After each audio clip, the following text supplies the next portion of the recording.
podcast is part of the Sports Social Podcast Network. No breaks. No breaks. No fear. No fear. The official British Speedway podcast. Welcome along to this week's episode. Middle of July, the weather is hotting up and so are the league tables across British Speedway. Bellevue are back on top of the Premiership after an emphatic 61-29 win over Kings Lynn. Wolverhampton struck a major blow in the Premiership playoff race with a 48-42 win away at Peterborough. And in the Championship, still we have Leicester at the top, but Poole and Glasgow meet this week in a key match to help decide who might make the top two in British Speedway's Championship. Our guest this week is someone who's going to be involved in all of that action, really, in the form of Steve Worrall, number one for the Poole Pirates, and also a heat leader with the Wolverhampton Wolves and part of one of the strongest pairings in the league alongside Sam Masters around Monmore. Monmore also the venue for the next round of the Premiership Pairs, which takes place next Monday. We'll look ahead to that. And the lineup for the British final has been revealed. We'll look through it and we'll get Steve Worrall's thoughts on what it's like to take part in that competition and his chances of maybe getting glory this year. It's all on the way on No Breaks, No Fear. No breaks, no fear. The official British Speedway podcast. And our special guest this week is Steve Worrall of the Poole Pirates and the Wolverhampton Wolves, joining us throughout this episode, and we'll talk more about Wolves meeting in a few moments, and of course Poole's busy time as well with a key clash coming up this week. Stevie, how about things for you though personally? How is 2022 treating you in Speedway? Really good. You know, I'm enjoying Speedway. It was a new thing for me. Obviously, I've been at Bellevue for a long time, so it was a big change in the winter moving to Wolverhampton. You know, you're always a bit unsure and uncertain of how things will go, but it couldn't have gone any better. You know, started off the season really well, fitted into the team nicely. You know, the great bunch of lads, great management, great fans. You know, it's been a breath of fresh air for me, really. So that side of it's nice, and obviously coming back to Poole, a team I'm familiar with, and a lot of similar faces, familiar faces in the team, which is nice. You know, and scores, you know, they've been good. So no, I can't really complain. I'm enjoying it. A change of scenery for you as well, because obviously you'd been with Bellevue and then, your brother as well, of course, finding a new team as well. So new frontiers for the both of you, but sometimes change is good, isn't it? Yeah, you know, you can get sort of stuck in a rut, or is the right way to say it, and a little comfortable. You know, you can get too comfortable with things, and yeah, I feel like the time was right, you know, to try and just breathe a bit of fresh air into my Premiership campaign anyway. And obviously similar thing, I moved the year before with Poole. I'd always either been with Newcastle or, you know, wherever, and a big change last year to move to Poole, which seemed to you know, do the world a difference in that league. So yeah, no, it's been really positive. You know, it's really good, and I can't thank the Wolves lot enough, really, for how they've welcomed me into the team, and because they are a very tight-knit unit. You know, there's a lot of familiar faces who've been there for a long time, and they've kind of welcomed me in with open arms. So it's been really nice. We'll start then at the National Speedway Stadium this week, where on Monday night, in front of Eurosport's TV cameras, Bellevue climbed to the top of the Premiership. Here we go then, one last chance for Josh Pickering. Look at the speed he's got, roaring into the bottom corner, but he's got to go almost to the airfield. Brennan's out in front. Oh, that's tight. What a finish to Heat 15. I think Brennan may have just hung on. I think he's got a puncher in actual fact for Tom Brennan coming out of the last corner. But let's watch the run to the line. Pickering through the kitchen sink at him. Oh, I think Pickering's done it. It was an emphatic win over the Kings Lynn Stars, 61-29 at the National Speedway Stadium. The Aces started the meeting with 4 successive 5-1s to put the match out of reach for the Stars, who only won 2 races all evening, both of those coming from skipper Josh Pickering. Mate Zagar scored a paid maximum with Max Frick on 12+2, Tom Brennan with 10+1, also in double figures, whilst Pickering racked up 14 for the Stars to account for almost half of his team's total. In a moment, we'll hear from the Kings Lynn top scorer for Josh Pickering, but a star of Bellevue's own Norwich Bloodorn, speaking with Lee Wild. So, Norwich Bloodorn, another strong performance for you at home for the Bellevue Aces. You're really getting to grips with the British League in this track now? Yeah, it's getting better and better. I feel like I'm improving and getting the bikes better prepared for like every meeting I come here. Especially Bellevue, some track is pretty cool, but everyone's like riding in Bellevue because it's such a nice track. So I think we didn't really get that big home advantage compared to Wolverhampton or Ipswich. But I'm very pleased with my results in the last 2 meetings here. So that's going quite good. Well, it could be better, it could be worse, but that's Speedway. You're so young, but you've got a lot of experience in Europe already. What is racing in Britain teaching you?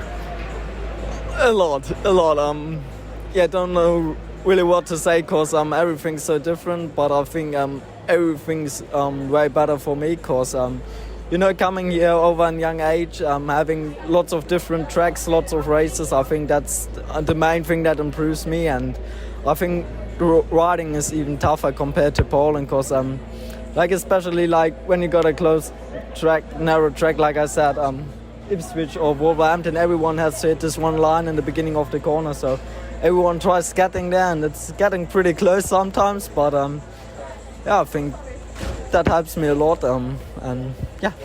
What's it like having teammates like these and riding for Mark Lemon? Are you learning a lot from them? Yeah, it's cool. The whole atmosphere is such great here. Bit different compared to Poland and Germany because everyone's a bit more relaxed coming here, so we all have a bit longer talk, and like I said, everyone's a bit more relaxed, and having guys like Mate and Max who riding in the GP for a couple of years, it's pretty cool. And just quickly, how was Glasgow on Saturday? You managed to score a few points. Are you happy with that? Yeah, riding was pretty cool there. It was such a tough meeting, but I think I did quite well. I think for myself, riding was a bit better than 3 points, but like I said, that was Speedway and was pretty fun riding out there. Josh, it was a strong performance for yourself, but it might not have been what you wanted for the Stars. What was it like out there? Honestly, mate, it was a tough night at the office, is what you could say. Even on a personal level, I knew I was there or thereabouts all night. I never felt quick, and even in Heat 15 then, I was just struggling to get the bike working for me tonight, but I suppose everyone was in the same position. I don't think anyone, and probably, obviously I haven't spoken to the Bellevue boys, but I doubt they would have been coming in and not changing either. They wouldn't have been happy with every single race. So, it was a tough one, and it's no good for the team result. Obviously, it's good to have a personal score on the night, but I hate losing. So, regardless of what I score, the team lost, and that's what annoys me the most. Stars did really well here early in the season. What was different tonight? Was the track different? What was it? Obviously, the Aces have strengthened. Yeah, the Aces have strengthened, definitely. They've brought Matty in the side, which they didn't have early on. On our point of view, we obviously had Niels. I think he scored 11 or 12 when we were here last time. I don't know what we got from his rider replacement rides, but it definitely wasn't that. Obviously, then doing rider replacement, it's handy when things are going good. However, all the boys then have to jump in and get another ride, and they've either got 2 on the trot or 1 break in between, and it's hard to follow up on watching the track, watching what has to happen, and then making the correct changes. But in a whole, obviously we've got a lot to work for. The season isn't won in July, but it can potentially be lost. So being bottom of the table and not taking a point away today is very disappointing. But I heard we've got some news. Obviously, I can't say it yet, but I believe we've got a replacement coming in for Niels until he can come back, and if he can come back. But that's definitely going to help us out. And just quickly, on a personal level, it's been a really good season for you. You've shown a lot of improvement sort of in Britain from where you previously have been. What do you put that down to? What's clicked this year? I'm getting more time on the bike. Before I come to the UK in 2017, I only done about 20 meetings on a speedway bike, so everything's new to me. And then when I'm racing over here for Edinburgh, one day a week and 2 days sometimes, and then have a week off, and there's a lot of sitting around, and there's not much muscle memory coming on with being on the bike and feeling comfortable. But at the moment, I've been on the bike nearly every second day. I've got 20 meetings this month, which is awesome, and I've got a good team with me. Obviously, my wife, she does a lot for me. I've got Sean Smith, who helps me mechanic for all my Kings Lynn matches. Zane Kennedy, he jumps in and does what he can also. I've also got Jake Rose, who helps me down down Kings Lynn when we go down there and stay. And then in Edinburgh, I've got my main two that I've always had, which is Ryan Nielsen and Robert Tully. And honestly, without the little team that I have, nothing would be achievable what I'm doing. I appreciate that. Commiserations tonight, but best of luck for the rest of the season. Yeah, Josh Pickering's having a great season personally, I think, both with the Kings Lynn Stars and with his time at the Edinburgh Monarchs as well. So certainly a busy time for him at the moment, as we'll discuss more as we move through our look at the Championship very soon. What about the team managers then? Well, first of all, let's get the thoughts of Alex Brady on the end of quite a big defeat.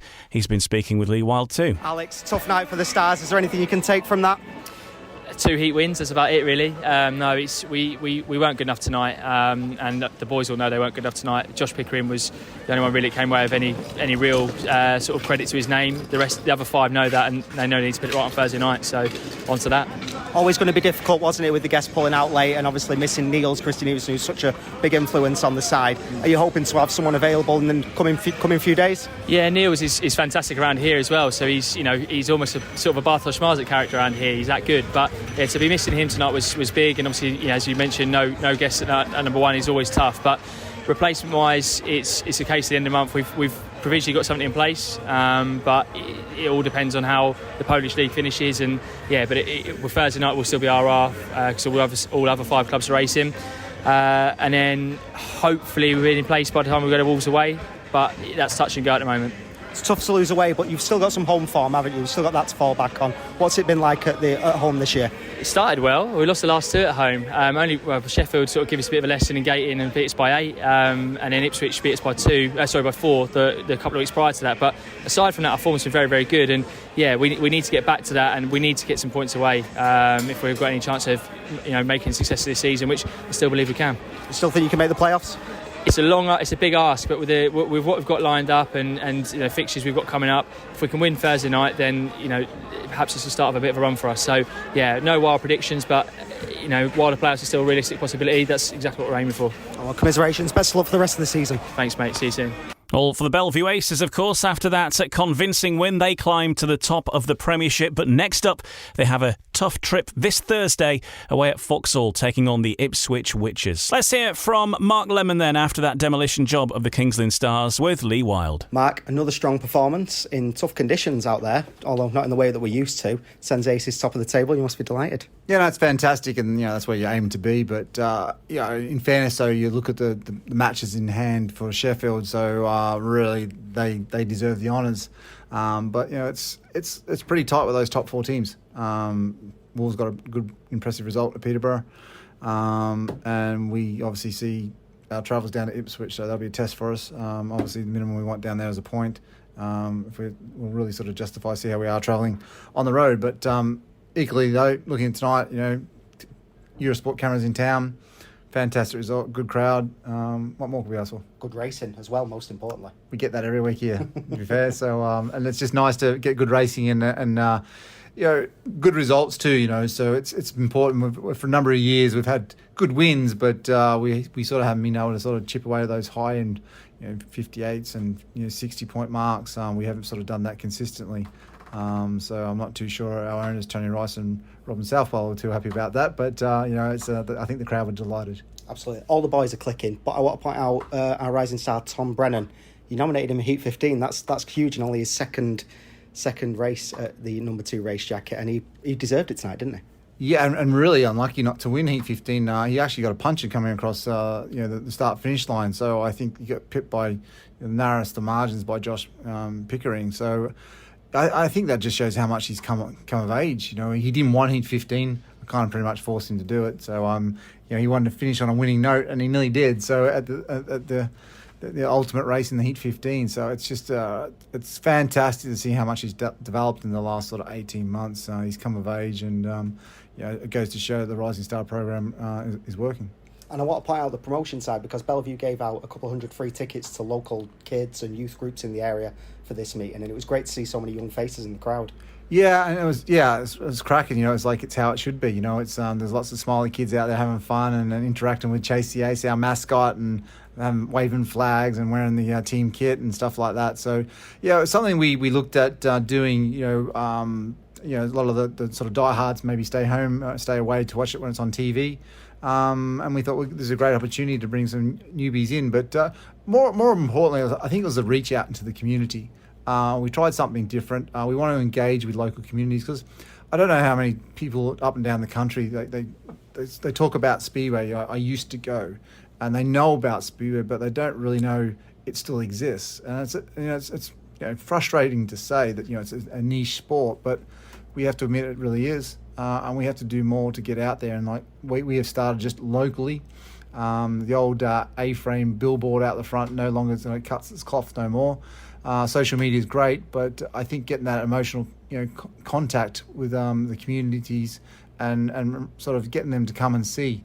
And I think you can see from the excitement of all the people. And the press conference was packed. It's a fantastic night. It was fantastic. Mark, congratulations on the win. Thank you very much. Cheers. Mark Lemon, not just the team manager, of course, but also, as he was alluding to there, the man responsible for getting people through the gates. It's a tough old job, but everybody can play their part and, take your friends down, especially over this next couple of weeks where the weather's going to be outstanding. Some great Speedway matches coming up across the country. And just do your little bit if you can, and just get somebody down there and show them the excitement and everything that Speedway has to offer.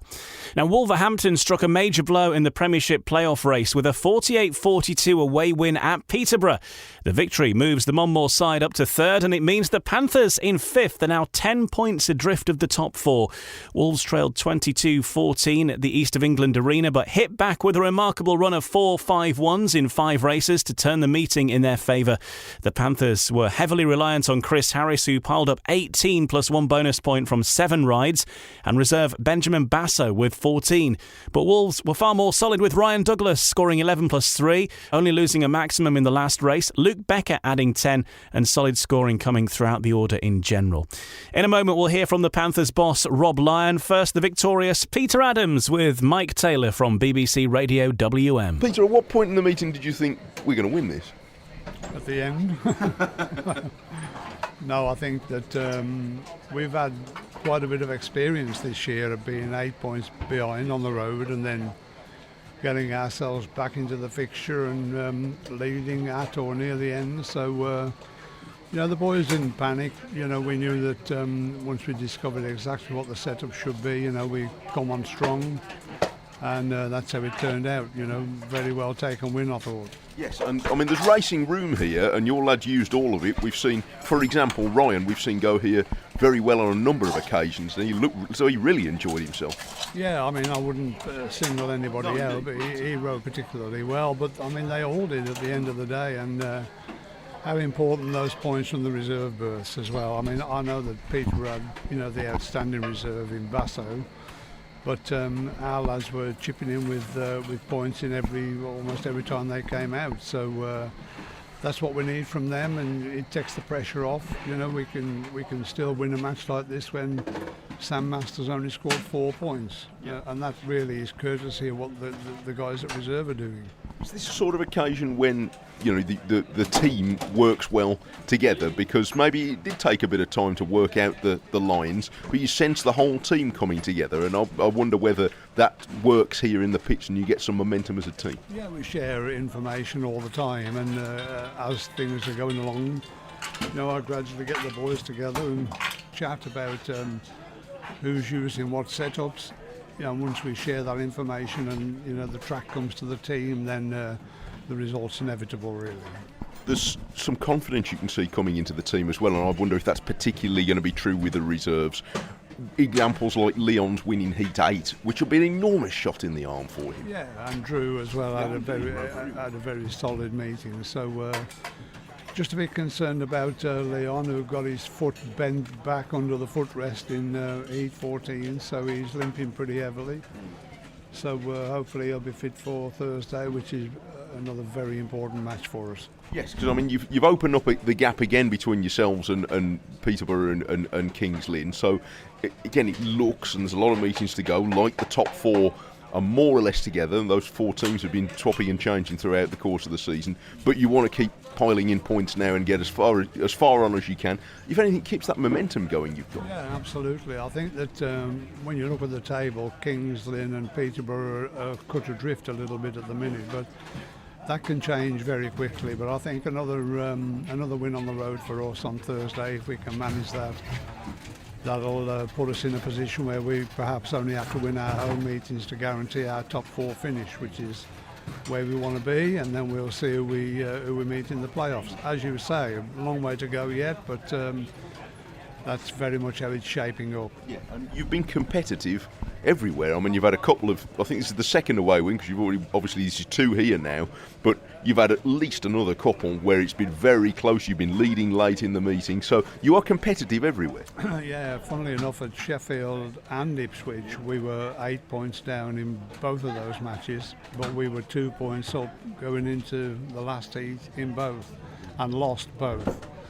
So, as you say, we've been very close to being out of sight, really, but you have to take those defeats on the chin, and just like in any sport, it's not what happens there and then, it's how you react and respond to disappointment, and you can see there's so much spirit in this team. It's great to see.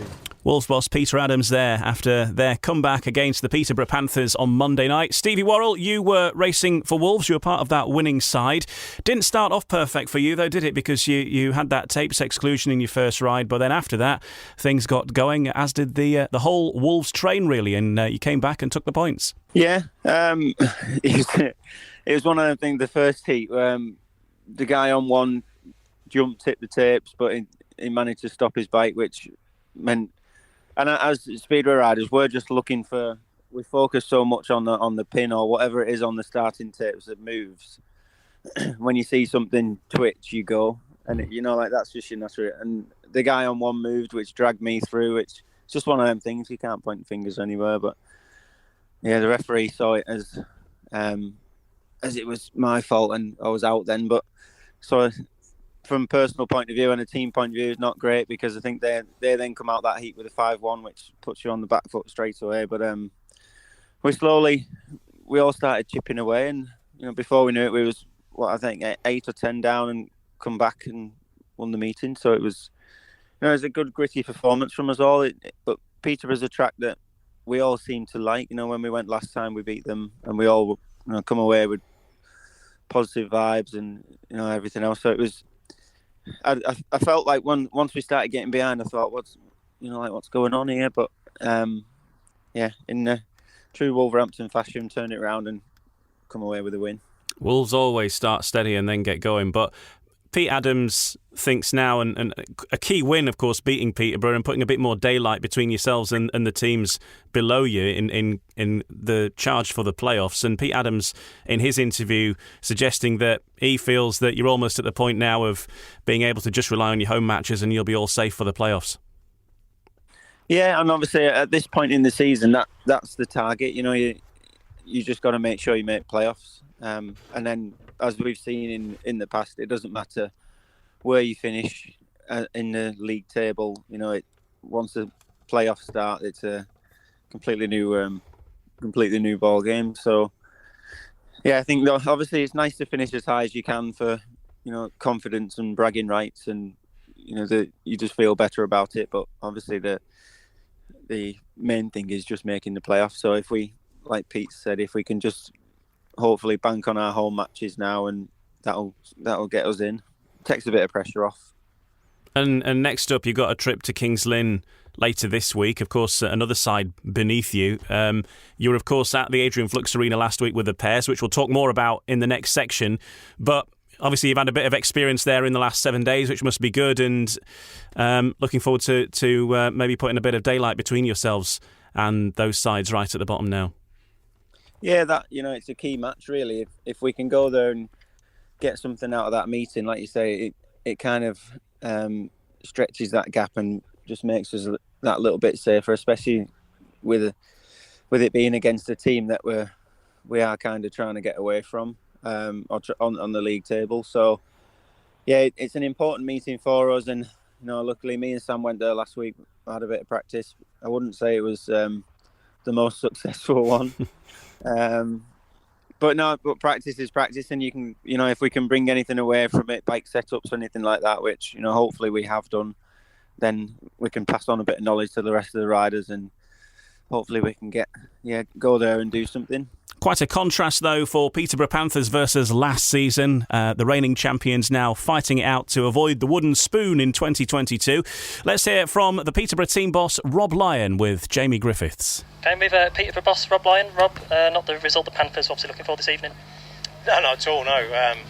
Especially after a great start, 8 points up, and thought we'd end up with a relatively comfortable win, but as the track dried out, got a little slicker, the gates Wolves were on mid-meeting, certainly started to work well for them, as you saw with 3, 4, 5 ones pretty much on the bounce, and they held on to that and never looked back, so fair play to them. But it was tough, and we did it last week. We managed to get over the line, but a similar pattern this week with the fact that we relied on 3 riders, and it's tough to win a meeting with 3 riders 2 weeks on the bounce. And despite the result, it's really good to see Chris Bomber-Amis doing really well around here. Yeah, it's great. I mean, he's always been a top rider, and he's found something that works really well around here, and everywhere at the moment, but certainly around here, and another great performance. But like I say, I always say we win and lose as a team, and we have to be a team, and ultimately the guys that are struggling, we need to get that right and see if we can get them going again and try and have a strong end to the season. So where do Peterborough go from here? Because obviously Wolves are in 4th. They've managed to put a bit more of a cushion on yourselves now. So what's next for you? Well, we've got Sheffield away Thursday. I just said to the guy there, we've got to win the rest of our homes, and we've got to pull in some away meetings. It's away wins. It's not inconceivable we can do that, but as it stands at the moment, unlikely. We have to be realistic about it, but we'll keep fighting hard and see if we can pull any result off away from home and get ourselves in the mix. Peterborough Panthers boss Rob Lyon there, left rueing a mid-meeting collapse from his side, who were 8 points up after 6 races, but went down to a damaging home defeat at the hands of Wolverhampton. Next up for them this Thursday, a confidence-boosting trip to Sheffield. Perhaps not. That's this Thursday. And then, of course, we've got the Pairs next Monday. And then the next home fixture for Peterborough will be against Sheffield on Monday, August the 15th. So quite a wait for Peterborough's next home fixture. So that's the way things looked on Monday in the Premiership. And let's have a glance at the general Premiership situation as far as the league table is concerned. As it stands then, Bellevue are top, 11 matches ridden and 23 points. Ipswich, 11 matches ridden and 22 points in second. And third, it's the Wolverhampton Wolves, 11 matches ridden and 21 points. So just a couple of points separating first and third, equal on matches ridden. Sheffield Tigers have ridden 9 so far. They are on 20. Peterborough have ridden 11 and are on 10 points, and currently at the bottom, having ridden 9 fixtures, are the Kings Lynn Stars with 9 points on the board, but still, of course, a couple of matches in hand over Peterborough, so things may well even out on that score yet, but you do fancy that perhaps Peterborough and Kings Lynn increasingly starting to look a little bit adrift at the bottom. Looking ahead to the rest of this week in the Premiership, then we have all 6 sides in action, and the top 2 meet at Vauxhall. Ipswich versus Bellevue at 7:30. Kings Lynn hosting Wolverhampton, and Sheffield taking on Peterborough at Overton. All at 7:30 this Thursday. We'll have reaction on next week's No Breaks, No Fear. And then no Premiership action as such on Monday. It is the Premiership Pairs. Round 4 returns at Wolves. 7:30 was the start time. That's been moved to 8 o'clock because of the hot weather. It's going to be a mega hot day on Monday. So they delayed the start time to make it a bit more comfortable for everyone, and also to give them more time to work on the track, because that preparation time is limited at Monmore on Monday because there's dog racing taking place until 6 o'clock. So just to give the track staff a bit of extra time to get some water in the track and all that kind of stuff, and make for the best surface possible, starting at 8 o'clock at Monmore for round 4 of the Premiership Pairs, which is currently being led by Ipswich as well. So we'll look forward to that one, and you'll be able to watch the live stream of that too on the British Speedway Network if you're a subscriber to their Premiership Pairs coverage. And that's where we're heading next on No Breaks, No Fear. A full look ahead to round 4 of the Premiership Pairs at Wolverhampton. And we'll look ahead to the British final as well with one of the men who's taking part in it, and that's Steve Worrall. More next on No Breaks, No Fear. Wells Fargo presents one of the surest ways to grow your money. A Wells Fargo CD account, where you can earn a 5.00% annual percentage yield on an 11-month term with a minimum opening deposit of $5,000. Visit a Wells Fargo branch or wellsfargo.com/CD rates to open a CD account and start growing your savings with us. Wells Fargo Bank, N.A., member FDIC. No Breaks, No Fear. The official British Speedway podcast. Welcome back, I'm Ian Brannan. Our special guest this week is the number 1 for the Poole Pirates and also a racer for the Wolverhampton Wolves in the Premiership. Steve Worrall is with us. And Steve, you were involved in the most recent round of the Premiership Pairs, which took place last week at Kings Lynn. It's a very short amount of time before the next round, of course, which happens on your home track of Wolverhampton next Monday. But the previous rounds, and in fact all of the rounds so far in the Pairs, and maybe a few people have been surprised to find Wolves struggling in it, considering how strong you are in the regular league, and there's no way of sugarcoating it. Wolves are currently bottom of the table in that tournament at the moment, but you always sort of feel that the big performance is just around the corner, and you've got home track advantage next, so you must be pretty confident. Yeah, and you know, when you look at the tracks, I feel like the remaining tracks will come to us. You know, like obviously we've got the next home round, which if we can do anything in that one, we should be aiming for a win there, because you know the home form that we have is it's like Ipswich going at home to their place. You know, we have a good home track advantage, and we need to, you know, use that to make sure we get all the points available, win the meeting, and try and, you know, get back up the table on that one. And also, like Bellevue and Sheffield, it's tracks that as a team we've gone there and done well. You know, there's a selection of riders who are available to choose from, who all enjoy and, you know, ride them tracks really well. So I feel like as the tournament closes, I think the fortunes will turn for us, and so yeah, we'll just wait and see. But obviously, main focus now is Monday.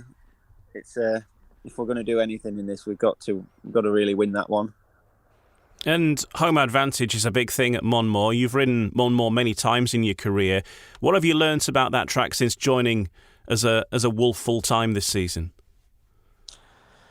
It's more not so much the setup; it's how you ride it and the lines. And you know, when you just get to go there once or twice a year, you never really get a chance to ride it enough to, you know, get comfortable and kind of figure it out properly. But now I've had a good crack at, you know, we've had a good few home matches now, and I feel like we've had a few different variations of track conditions, whether weather's played its part or whatever, and I just feel like not so much the setup, it's knowing where to be, where to ride, things like that. And because I mean, you watch certain riders like Sam Masters, he can miss the gate and he can still come out that first corner first, and it's not really through bike setup or other things. It's just knowledge of the track, you know, where to put the bike, what to do, and that comes with years of experience. You know, he's been at Wolverhampton for a long time, and I think that's where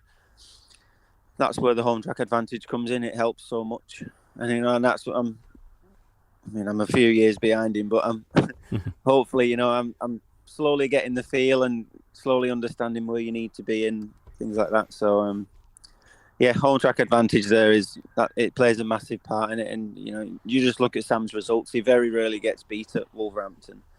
So you know, he'll be in the team, no doubt. And then Pete's got a job on trying to pick the rest. Yeah, I think, there was the sort of question mark about Sam's foot because he's had quite a lot of problems with that. It didn't stop him at the weekend, of course, but he still does have pain in his foot, doesn't it? And I think Pete was unsure on Monday whether he was going to give Sam a bit of time off or not. So, but no decision yet on your team for the Pairs.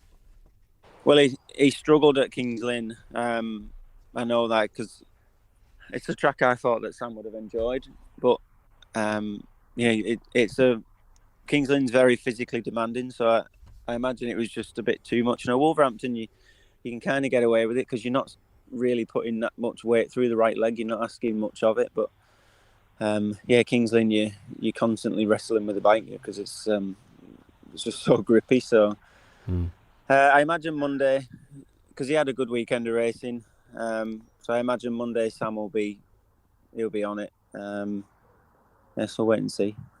And of course, the pair of you together at Monmore have been one of the most successful partnerships in the whole British League. So on form, the two of you together surely are the obvious option, especially around Monmore based on this season. Yeah. Well, that's what I'm banking on anyway. I'm hoping that's the case. So we've not been notified yet, so we'll see. Ipswich, of course, leading the way. They've caused Wolves problems at home this year of any side, winning twice, which is pretty rare. But maybe a score to settle there in the Pairs. But every other side, I think you've beaten at Monmore this season, so you must be fairly confident on that front as well. Yeah, I'm not sure why, but the Witches this year just seem to ride Monmore really well. They've come both times and beat us, and it's not ideal. It's never good to be losing home matches, and that's not what we want. But I think we've got to pick up. If we're gonna do anything in the playoffs, we need to make sure that we're winning our home matches and by a fair amount, because we need to know we have that little safety blanket that when you do go and do if the first leg is the away leg or whatever, when you do your home leg, you need to know that you're going to be able to get enough points in the bank to either go to their place and lose by a few, or let them bring a bit of a lead to the home, to the away match. Sorry, for the second leg. So I feel like that's something we've all got to knuckle down and get stuck into it. We seem to be better at the start of the season when the weather was a little bit cooler and the track was a little bit different, because obviously the weather plays a massive part in how the track curators can prepare the track and how much material they can get out of it. And I feel like our scores and the way everyone rode the track was a little bit better when the weather was cooler and earlier on in the season than it is now. But if we're looking at it like that, fingers crossed that as playoffs start to come round and the British summertime comes to an end, then things will come back to us. With that in mind, though, Monday set to be a scorcher. The start time has been delayed by half an hour to give a bit of extra track prep time. How is a dry track then on what could be the hottest day of the year going to affect things, do you think? Well, we won't complain because that's how it's been the last few meetings. So we can't, no excuses that we're not dialed in or anything like that. We both, if it is me and Sam or whoever, we all know it. We've been riding it like that the last few weeks, and as I said earlier, it's not so much the bike setup, it's the line choices, and reading and understanding the track as it is. So I feel like it won't really make much of a difference. It's the same for all the other riders as well. So it's good that they put the start time back, because it just gives a chance for the little bit of darkness to come in and take the edge off the heat, and makes it more comfortable for us and and for the fans as well, because hopefully the place will be packed out and they can get quite tightly packed in on the home straight there. So don't want to be like sardines. Yeah, be a massive queue at the ice cream van as well, if nothing else. Yeah, you'll be making a few quid. Just to talk about the British final as well, the lineup for that has been announced. Dan Bewley finding out while he was commentating on Eurosport he was taking part. I know that anybody who's listened to this podcast a few weeks ago, Adam Ellis said that he thought that Dan Bewley was going to ride, so I don't think it was quite as big a surprise to Dan Bewley as everyone else thought. But you're in the lineup, of course, with your brother and all the other big names of British Speedway, but not long to wait now, 1st of August, and there's a lot on the line. There is. It's a meeting as a British rider. It's a meeting that, you think about it whilst you're grinding away in the winter, preparing for the new season. No, it's a meeting that you do always aim towards. Being British, of course, you want to win your national title.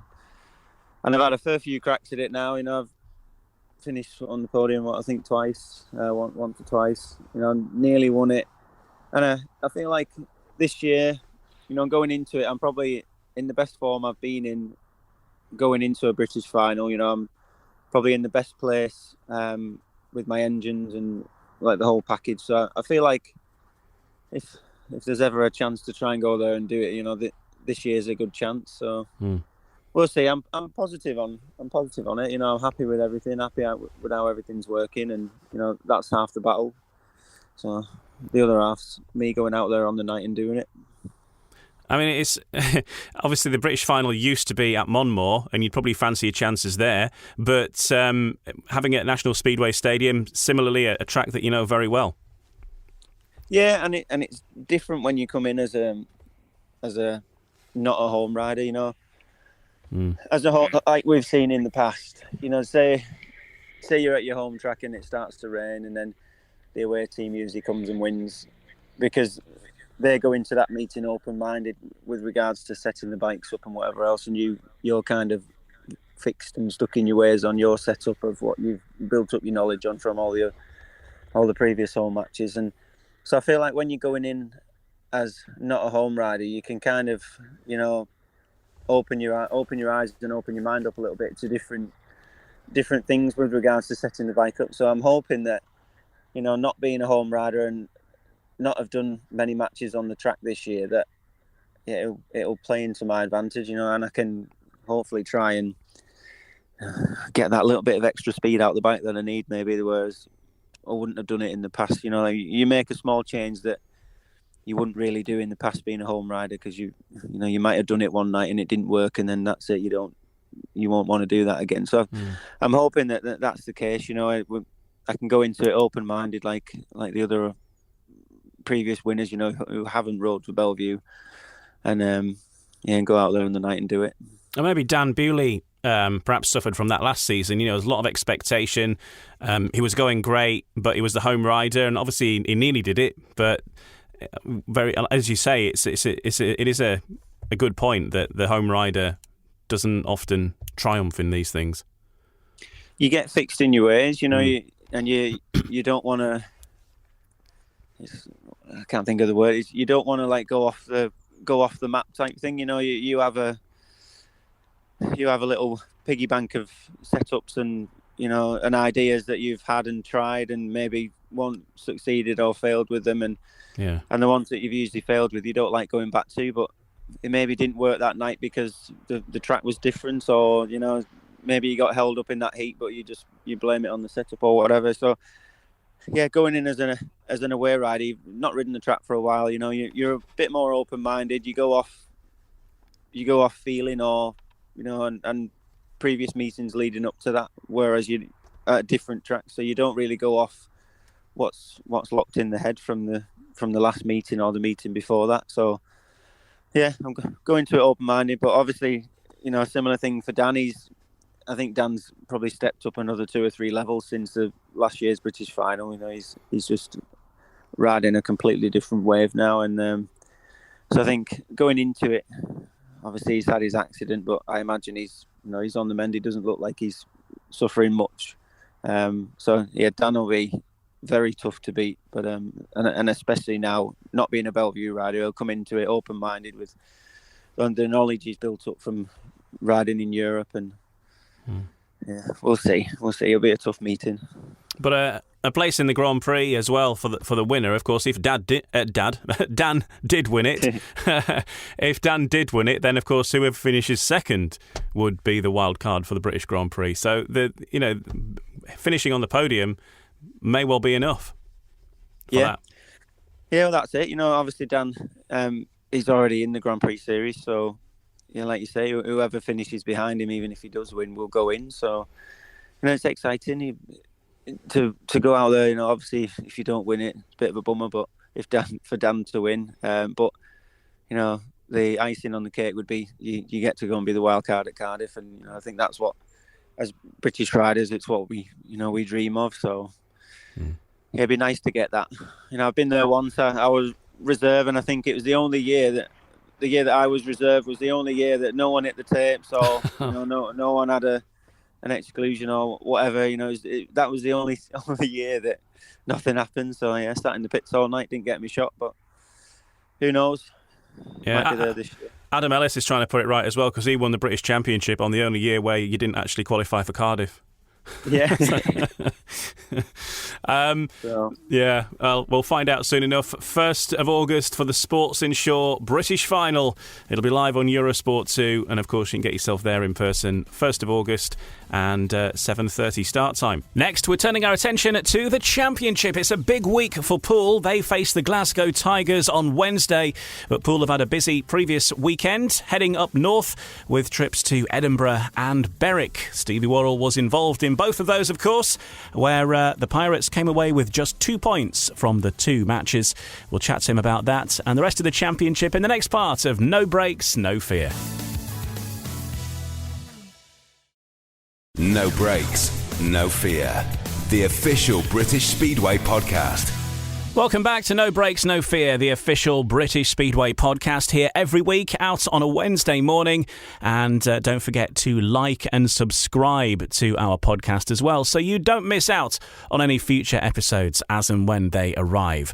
So turning our attention right now to the Championship, our guest is Steve Worrall, and Edinburgh came up with a big finish to see off Championship holders Poole 49-41 at Armadale last Friday night. Now, the Pirates led on several occasions and went back in front with a 5-1 in Heat 12, but Monarch stars Sam Masters and Josh Pickering hit back in Heat 13, and Paco Castagna and Jacob Hook adding another maximum in the next heat. The visitors' hopes of a league point were shattered in Heat 15 despite gating on a 5-1 as Masters and Pickering came through for their own 4-2. Masters with 13+1 and Pickering with 13 led the Monarchs, scoring once again, whilst Stevie Worrall with 11 and Danny King on 10 were the best for the Pirates. But frustrating, they're missing out, Stevie, on that consolation league point and coming away pointless from your trip to Armadale.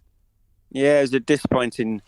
We shouldn't really come down to it, and I think away from home, Heat 14 is we were chatting about it a few days ago. Heat 14 for us is a bit of we tend to lose that the advantage, or as we're closing in towards the end of the meeting, that's where we tend to let it slip away from us, and then end up going into Heat 15 with the pressure on trying to do something.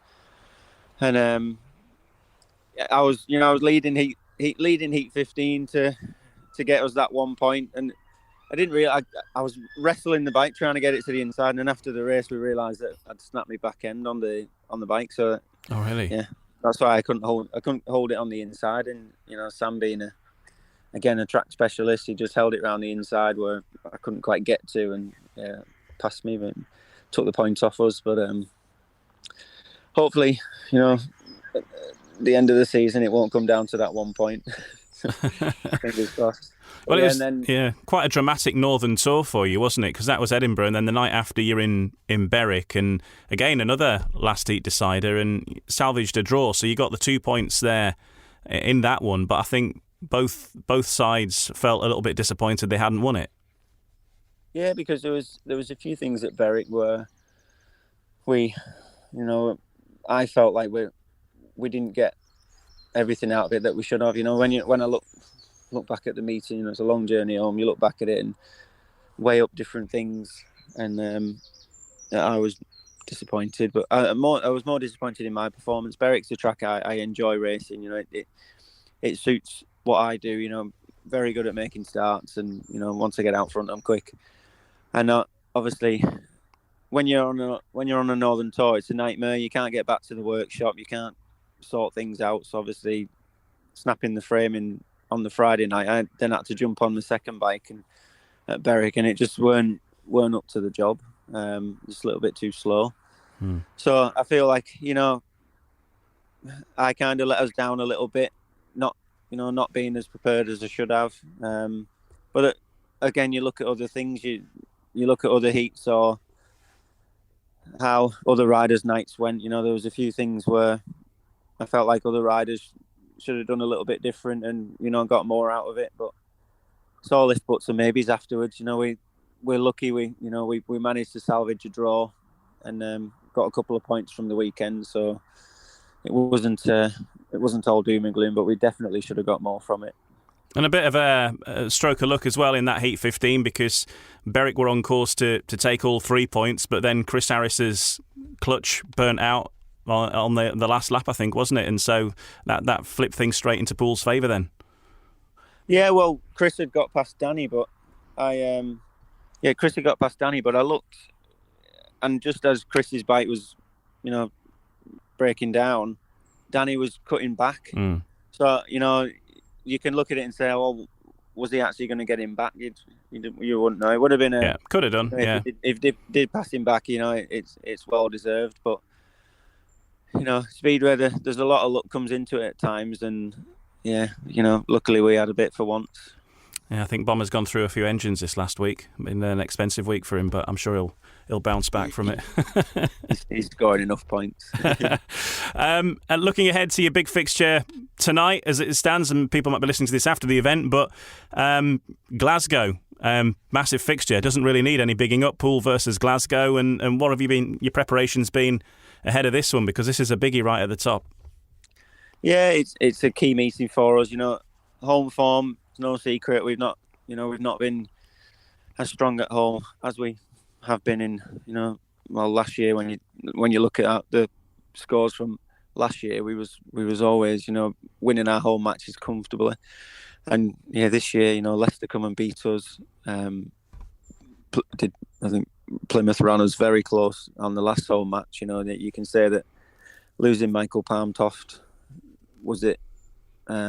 Was that the deciding thing, and then also there was Berwick who visited us last, that they ran us pretty tight for a bit, but we've got to turn it round. I think tonight's a key thing really, where we see where we're at. We've got some good weather. I think we're battling a little bit with the track because the weather's so hot.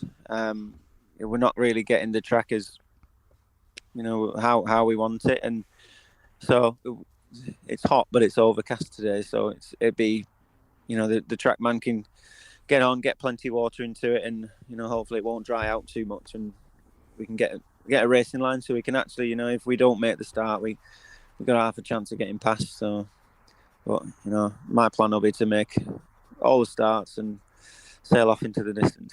If only it was as easy as that. If only it was as easy as that, it wouldn't be exciting, would it? But no. Leicester, of course, have ridden all their away fixtures now, as have Poole.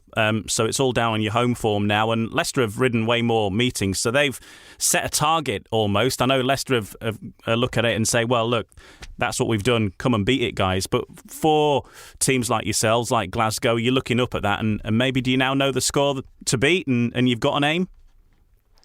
Well, I think we've all, we speak about what's going on and whatever else, and we've all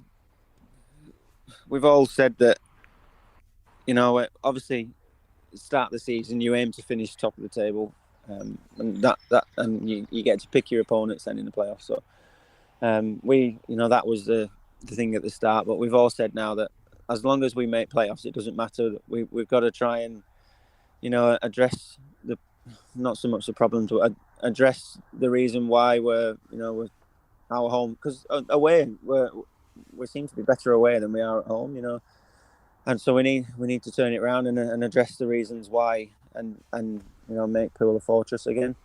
So the main focus is on that, and we'll start tonight by hopefully beating Glasgow and build up that confidence again, because when you are running close or getting beat at home, it does knock the confidence.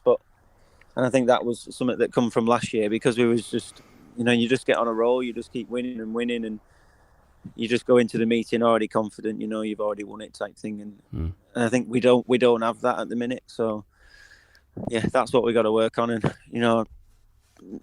just focus on making the playoffs, not winning it, finishing top. not putting a target on a certain position. Just make sure that we're all doing our job at home, and that's it. I think business end of the year when the playoffs come, we'll all be right. Yeah, and we're getting there slowly but surely. Looking back at the fixtures from last week, and of course your opposition this week, Glasgow Tigers, they had a big win away at Perry Bar against Birmingham, 33-57. And Ryan Guest caught up with one of the star men for Glasgow Tigers away at Perry Bar last week, Craig Cook. Well, Craig Cook, Glasgow Tigers 57-33 winners here at Birmingham tonight. As dominant performances go, that's probably as strong as they come. Yeah, we're a solid outfit, this year. We've got all the boys moving up from reserve up to number 2 all the time, always switching positions. So we've always got 2 decent reserves, and throughout the whole team it's always strong. So yeah, we've been good at home recently. We've had put in some real decent scores at home against Leicester and Redcar there recently. So yeah, we just need to keep it up. We're all firing on all cylinders. So yeah, we just need to keep it going. Obviously, coming into this one tonight, Birmingham had won their last 2 home meetings. I know Cammy Brown, team manager beforehand, said it was important to get off to a good start, and certainly did that, being 8 points up after the first 3. Yeah, like I say, we're a solid outfit. We can rely on everyone throughout the team. Every single one of us is capable of going winning races. So yeah, I just made a bit of a mistake in that first ride there, just trying to wide a bit wider and let Danyan take charge, but there was just nothing on the outside, and I messed up. But my own fault really. But yeah, could have had a couple more, but it is what it is. Team got the win. That's the most important thing. Yeah, like you say, no weak link in the side tonight. Everyone had a minimum of one good ride, but a standout performance probably from Danyan Hume. Only just moved into the main body of the team, and only dropping points in one ride where he fell off. 10 paid 12 for him. Yeah, he's awesome, especially out the gate. He's in. You've seen him on Eurosport there, for Ipswich, and he's been doing a fantastic job for them. So, yeah, I'm really happy for him. He seems to be going great guns, and yeah, just like the rest of the team, everyone's improving. Every single one of us is improving, and well, maybe apart from me, I dropped my average a little bit, but I seem to have found a little bit of form again, and yeah, just need to keep going in the right direction and keep improving, and see if we can get back to a 10-point average. Okay, congratulations to you and the Tigers tonight. Yeah, mate, thank you. So there's Craig Cook, who'll be featuring at Poole Stadium for the Glasgow Tigers this evening. And that's a match that you'll be able to watch on the Poole Speedway live stream this evening from 7:30. Just a quick question as well. I know that you featured on the BSN streaming quite a bit over the last week or so, and I've noticed it a few times at different matches. But how has that sort of thing, and I know that Poole are doing their own streaming too. How has streaming in the Championship changed things for you as a rider in that league? Because I notice riders going back into the pits and pulling their iPad out or their laptop or whatever, and immediately, looking back at the replay of the last race, or maybe when you're in the van on the way to your next destination, and gives you a chance to see these fixtures back maybe a little bit quicker than ordinarily you would have. So how's that changed things from your understanding of the meetings that you're involved in? Well, for me, I've got more access to. So, like, for instance, if I was coming to an away track tonight where you guys had covered, or where BSN had covered, I can go on it and watch the meeting, and try and do a little bit of revision. Yeah, things might be different, but it's nice to just, be able to watch a meeting and watch all the heats, watch what people are doing, where they're riding, and, I can get a bit of knowledge from that. But also, like you touched on it, it's brilliant. My parents, they don't have to travel around the country with me or, follow me around. They can watch it from home, and they know exactly what's going on. My wife and everyone else can. But more importantly, my dad sends on my dad or my mum, whichever one's video, and they usually send, every time I'm out, they'll send the race so I can come in and watch it back straight away. And I'm able to then, because you're riding, but there's that much going on in the space of 60 seconds. You come in, and half the time, if you ask me what happened on lap 2, I won't be able to tell you because you can't remember. Everything happens too quick, or how the bike reacted from the start, things like that. And it's nice to be able to come in and, watch a video, and because what I come in and say, it might be different to how it looks. So in terms of trying to, get the bike set up or make changes or figure out what went wrong and why that happened, you can go straight on the phone, watch it back. And so for me, it's, game changer. It's perfect. I get to watch it all back. But more importantly for the fans, I'm sure that the BSN didn't set out to make it comfy for the riders so they can watch the race back. It's it's so we can spread it around the country, and it's the modern era, 21st century, where everything's on the internet now. You look at Sky have started. You don't plug into a box anymore. It's all streaming into it, and I feel like that. It's something that Speedway was lacking. We was kind of like stuck in the old ways, but now this is coming to it. I feel like hopefully we'll start, appealing to a new audience, a younger audience, and maybe if they don't come to the track every time. I mean, I'm hoping we don't get to the stage where we turn out like we're the greyhounds, where everyone's sat in a bookies or at home and the riders are just riding around with no fans. We've got some speakers with some crowd noise. I'm hoping it's not going to get to that. We still want and encourage the fans to come and experience the atmosphere and the see it live. But the beauty of it is, like, Glasgow to Poole, I wouldn't want to drive it. It's a long way. So I understand the fans. It's tough for them to travel, but they can tune in tonight. They can buy the Poole stream. Obviously, it's not BSN, but they can buy the Poole stream, and they get to watch every heat. There's commentary. That it's brilliant how they do it, and they're able then to watch and support the team from home, and similar thing. Obviously, if Glasgow are on and they have their stream, the Poole fans, it's a long way again, but say 1,000, 2,000 people tune in. You've got the support, and it's just it's the modern era. That it's what the sport needed, and yes, we'll have our loyal fans, but hopefully with it being so easy accessible, we'll encourage new people to watch, and then they'll hopefully come live and experience it properly. Yeah, you can't beat being there. It's the whole atmosphere. The noise is different, of course, and the smell and the whole thing of just being there, the whole occasion. You can't beat it. But it's great to be able to keep tabs of what's happening with your team, or even just as a neutral, just to tune in and to watch the matches. I know the meetings you were involved in last week, with Poole against Edinburgh and Berwick, they might not have been ideal for you as a Poole rider, but I think for a neutral, it was exciting. And whilst there wasn't necessarily loads of passing, the way that the score flipped from one way to the other, it still made for an interesting meeting. Yeah, close meetings, that's what we want. You look at the Polish Speedway and, all the time their meetings are really close. Most teams are evenly matched, and, you watch it and you get hooked. You keep seeing the score close. Obviously, when one team starts sailing away, you look at the Bellevue match on Monday. I've not had a chance to watch it yet, but I've looked at the scoreline. But I've seen loads of comments where people are saying, the scoreline doesn't reflect the effort. But when you start seeing the scoreline going like that, you kind of get, Bellevue have won, we'll watch EastEnders or something. And it, whereas even if, like you say, the racing, there wasn't much passing, mainly so at Berwick, but I think that was just a little bit down to how the track was set up. It was quite heavy at first, which didn't really allow any passing, a little bit too heavy, I think. But then as the meeting progressed and you got to like 12, 13, 14 and 15, he was able to get into the corners, and I think that's when the overtaking started. So, but when the scoreline's flipping from side to side, it makes it exciting to watch, and you kind of you stay on and watch it because you never know how it's going to end. So yeah, that's what we want.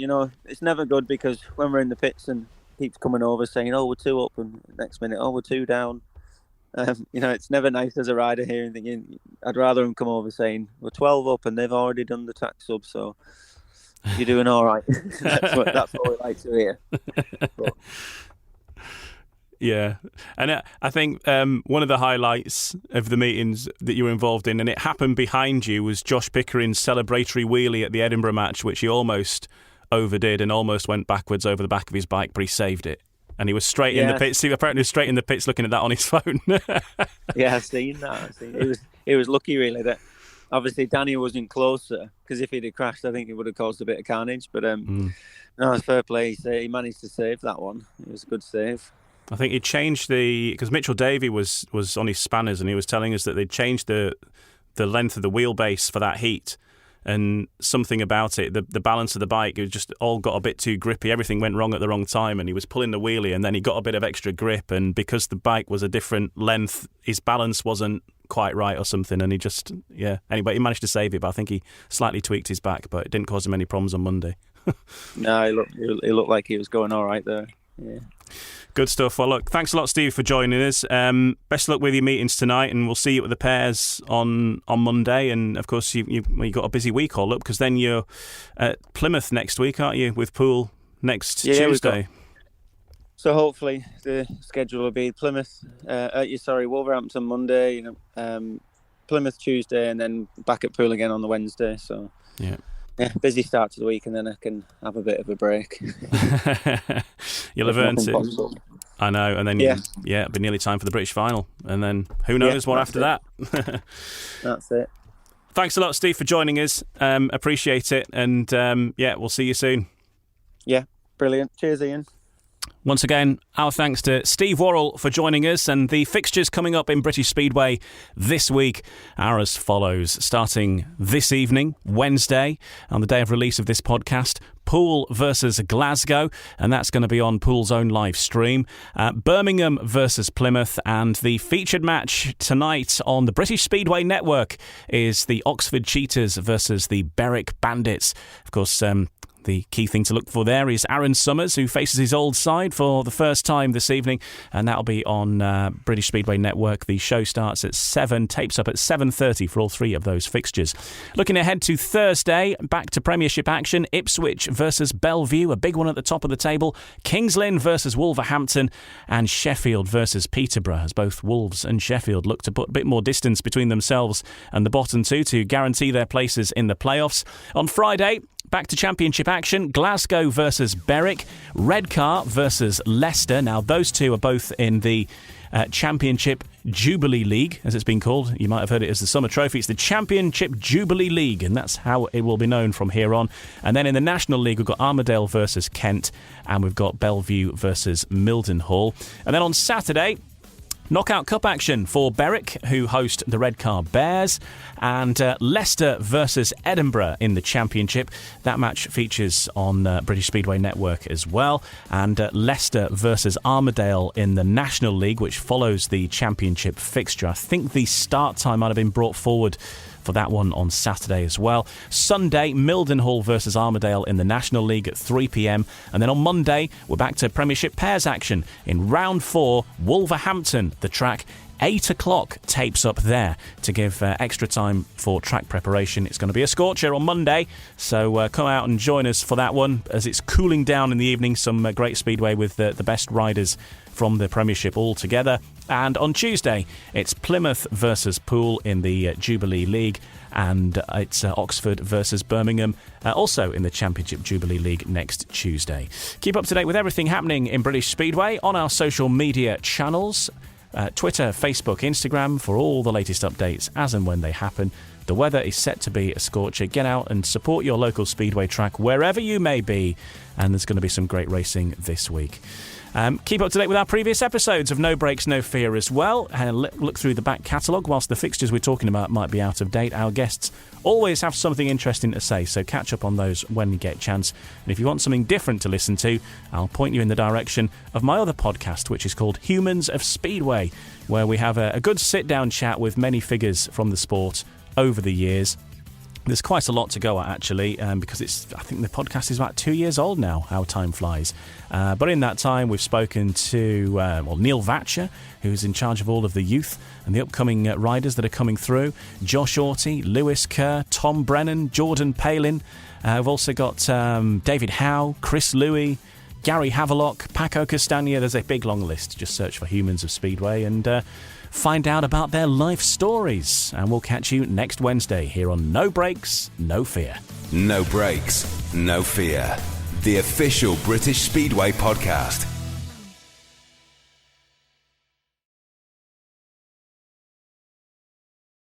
Sports Social Podcast Network.